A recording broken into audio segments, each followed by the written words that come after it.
Halo pemirsa, Kilas Nusantara pukul 20 waktu Indonesia Barat kembali hadir dengan 3 rangkaian berita menarik untuk menemani waktu istirahat Anda malam hari ini.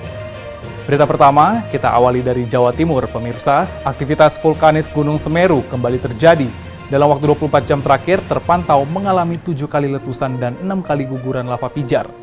Kita beralih ke Kalimantan Barat. Badan Perlindungan Pekerja Migran Indonesia BP2MI Pontianak bekerja sama dengan Polda Kalimantan Barat berhasil menggagalkan upaya pengiriman pekerja migran ke negara Malaysia secara ilegal.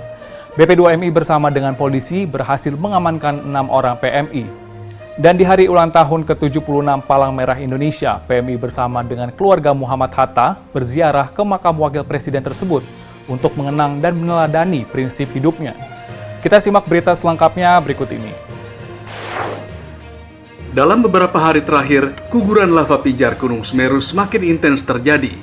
Hingga 17 September, berdasarkan hasil pengamatan petugas di pos pengamatan di Desa Sumberwuluh, Kecamatan Candipuro, Kabupaten Lumajang, Jawa Timur, dalam 24 jam terakhir terpantau sudah 6 kali terjadi guguran dengan jarak luncur antara 300 hingga 900 meter. Yang terlihat jelas keluar dari arah tenggara, tepatnya 200 meter dari puncak kawah mengarah ke Curah Kobokan. Selain itu, seismograf juga merekam terjadinya aktivitas gempa letusan hingga 51 kali. Namun yang terpantau secara visual hanya 7 kali dengan tinggi asap hingga 700 meter berwarna putih kelabu ke arah barat daya.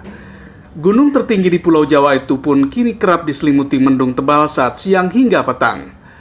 Untuk itu, Badan Penanggulangan Bencana Daerah setempat terus berkoordinasi dengan pos pengamatan Gunung Api Semeru terkait potensi bahaya, baik akibat ancaman awan panas, guguran lava pijar, hingga banjir lahar, karena perkembangan masih dinamis dan fluktuatif.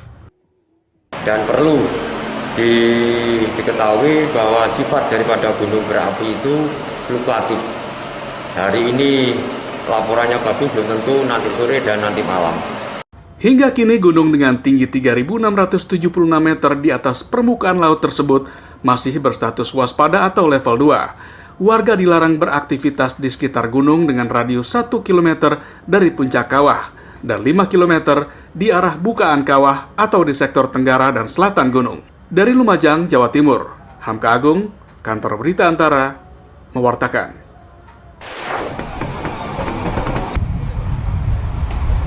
Upaya pengiriman 6 pekerja migran Indonesia ke negara Malaysia secara ilegal berhasil digagalkan oleh Unit Pelaksana Teknis BP2MI Pontianak, bekerjasama dengan Polsek Ambawang dan Subdit 4, Ditreskrimum Polda Kalimantan Barat di kawasan Kecamatan Sungai Ambawang, Kabupaten Kuburaya.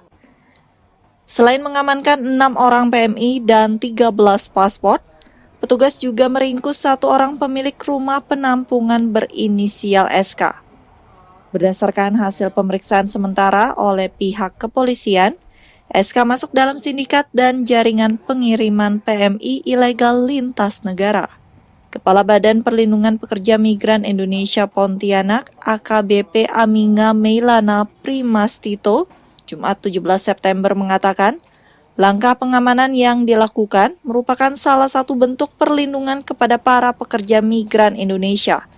Selain itu juga sebagai upaya pencegahan penularan terkait varian baru COVID-19. Ada 6 orang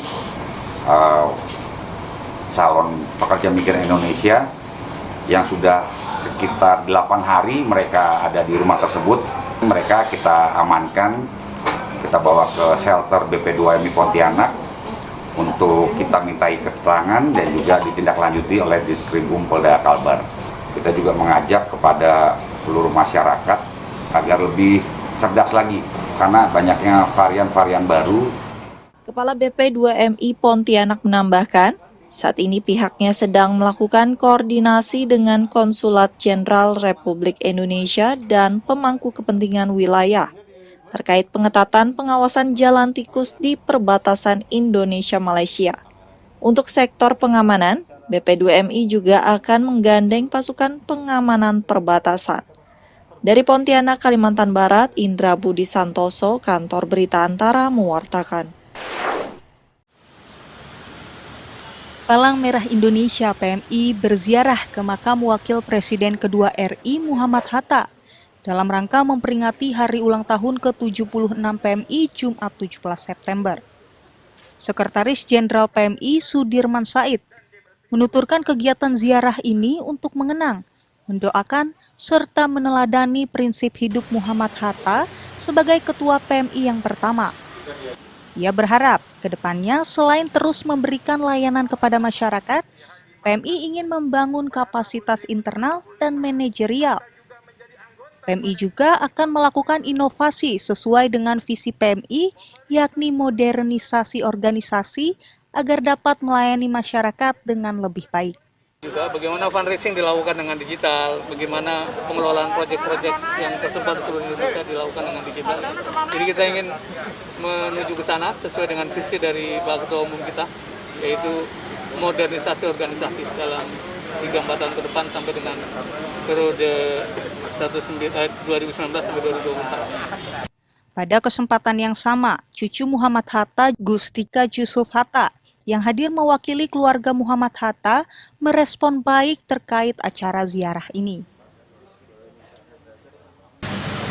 Saya harap dengan ada acara peringatan seperti ini, kita juga dapat mengenang sejarah PMI.